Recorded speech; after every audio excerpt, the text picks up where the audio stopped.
Welcome to the cocktail of the day. Today we're going to make one of the classic drinks, one of the 6 drinks any good bartender should know how to make. It's called a daiquiri. Okay, I know what you're thinking.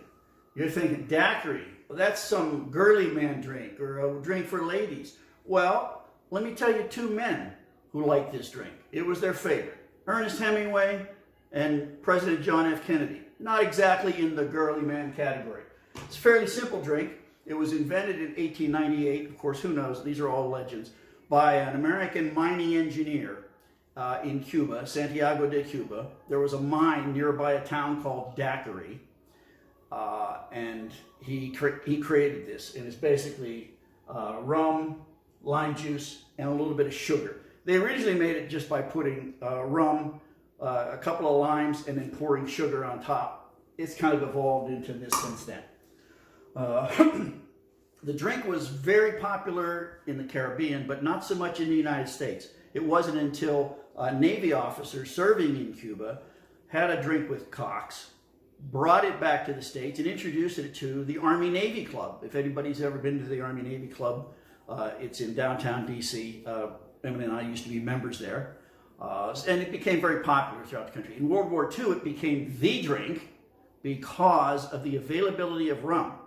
We were very close to the Caribbean. We had great relations with the countries in the Caribbean, but not so much with the rest of the world. So replacing vodka and whiskey and gin was rum. So let's put one of these together. Again, and I remind you that since we're in the age of coronavirus, we all keep our hands spotlessly clean. So I will be using these as tongs. So we'll take some ice and put it into your favorite shaker. Too much. And we're going to put an ounce and a half of your favorite rum.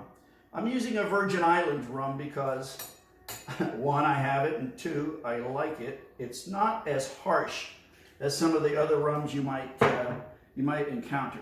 Then you need to put in 3/4 of an ounce of freshly squeezed lime juice, and I mean it has to be fresh. I squeeze it right over there just before we do these little presentations. So 3/4 of an ounce right in there. And then the recipe calls for 1/4 ounce of simple syrup. I make my own. Simple syrup is very easy. You just take 1 part water, 1 part sugar, put it on the stove for a little bit till it boils, let it simmer, and you've got it. Warning, don't make a whole lot of it because it only lasts about 5 days in the refrigerator. So I got 1/4 of an ounce. Now here's where you can change up the taste of the drink. If it's too tart, put more of the sugar water in. If it's too sweet for you, put a little more lime juice in. There you go. Rum, kind of keep it to the ounce and a half because these can really catch up with you. So we'll take that and we'll give it a shake.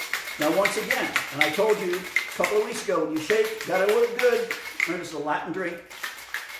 Don't do the nerd. So get it going, get it nice and chilled. Now I don't use this built-in strainers here because it always leaves a little bit in there. It gets caught up in that little filter. I use a strainer. Now we talked about this before. This is a Hawthorne strainer. I'm sure there's other types, but this is a Hawthorne strainer. I like it. And you pour it into a coupe. As I told you before, a coupe is generally for a 3-ounce drink, which is what we're going to get there. A lot of people serve this on the rocks. I wouldn't do that. The standard recipe calls it like that. So don't worry about having a girly drink. Just remember, Ernie Hemingway and Jack Kennedy, they're on your side. To your health.